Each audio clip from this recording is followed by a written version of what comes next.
শোনেন, ভিসার পরে টাকা দুই ধরনের লোক আছে। এক ধরনের লোক অরিজিনালি কাজ করবো ভিসার পরে টাকা, আর দ্বিতীয় নম্বর লোক ওরা ভিসার পরে টাকা বলে আপনারা প্রতারণা করব। কীভাবে করবো আসেন, আমি অরিজিনাল লোক, সরাসরি কথা বলি।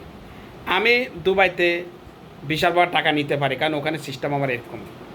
এবং মাঝখানে আমি একটা অফার দিছি মেসিডোনিয়া ভিসার পর টাকা নেব, কিন্তু আমি তো অরিজিনাল লোক। এখন আমি তো কোটি টাকা ইনভেস্ট করতে পারি না, কোটি টাকা ইনভেস্ট করতে পারি না। সেই কারণে আমি কিছু সংখ্যক লোক নিয়ে আমি ভিসার পর টাকার জন্য অফার করছিলাম, কিন্তু সবার জন্য তো পারি না। এই সুযোগটা কিভাবে করে দালাল্লা, ওইটাই আমি দ্বিতীয় পার্টে দেখাচ্ছি।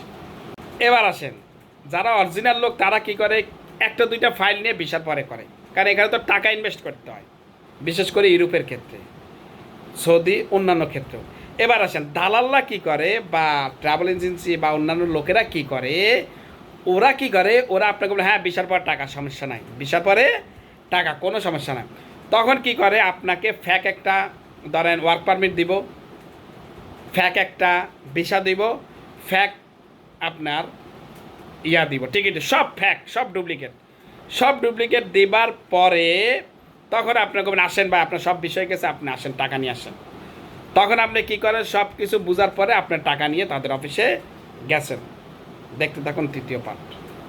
তখন আপনারা টাকা নিয়ে তাদের অফিসে গেছেন, তারা আপনার তো বহুত খুশি, বহুত আনন্দ, বহুত মজায় আছেন।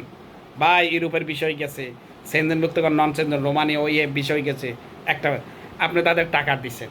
টাকা দেওয়ার পরে তারা আপনাকে সব কিছু আপনার কাছে জান, আপনার ফ্লাইট রাতের 8টা, আপনি সকাল 10টায় গেছেন। এবার যখন এয়ারপোর্টে গেছেন, এয়ারপোর্টে যাবার পরে টাকা কিন্তু ক্লিয়ার করে ফেলাইছেন, আপনি টাকা কিন্তু ক্লিয়ার করে ফেলাইছেন। এবার যখন এয়ারপোর্টে গেছেন তখন 5টা বাজে আপনার ঢোকার কথা, 8টা বাজে ফ্লাইট হলে 5টা বাজে আপনি এয়ারপোর্টে ঢোকার কথা, ঠিক কিনা? যখন 5টা বাজে এয়ারপোর্টে ঢুকবেন, তার আগে কি হয় দেখেন, তার আগে ওই ট্রাভেল এজেন্সি ওয়ালা আপনাকে ফোন করব, করিমউদ্দিন ভাই কি অবস্থা, করিমউদ্দিন ভাই, হ্যাঁ করিমউদ্দিন ভাই, হ্যাঁ আপনার তো আজকে 8টা বাজে ফ্লাইট, তাই তো? বলবেন জি জি 8টা বাজে ফ্লাইট। কবে যে করিমউদ্দিন একটা সমস্যা হয়েছে, আসলে আমরা তো ভিসাটা অনেক আগে বার করছি, আসলে তো 3 দিন আগে ভিসাটা ক্যান্সেল হয়ে গেছে। এক কাজ করেন, আপনি আর ঢুকিয়েন না, 5টা বাজে গেছে, আপনার চলে আসেন, আপনার বাড়িতে চলে যান, বা 2-1 দিন ফকিরাপুলে থাকেন, আপনারা দেখতেছি খালাস, টাকাও দিছেন, ওর আন্ডারে চলে গেছে, আপনারা সব কিছু ডুপ্লিকেট দিছে, কোনো কিছু করার নাই। তো 2 ধরনের ভিসার পরে টাকার ধান্দাবাজি আছে। তো কোনটা আসল কোনটা নকল, দেখে শুনে বুঝে কাজ করেন।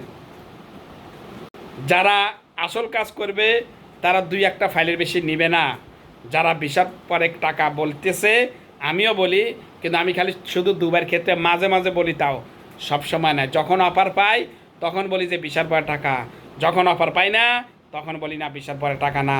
কিন্তু এই সুযোগটাই কিছু দালালরা এবং কিছু ট্রাভেল এজেন্সিরা ফায়দা উঠায়, তাই আসল নকল চিনে।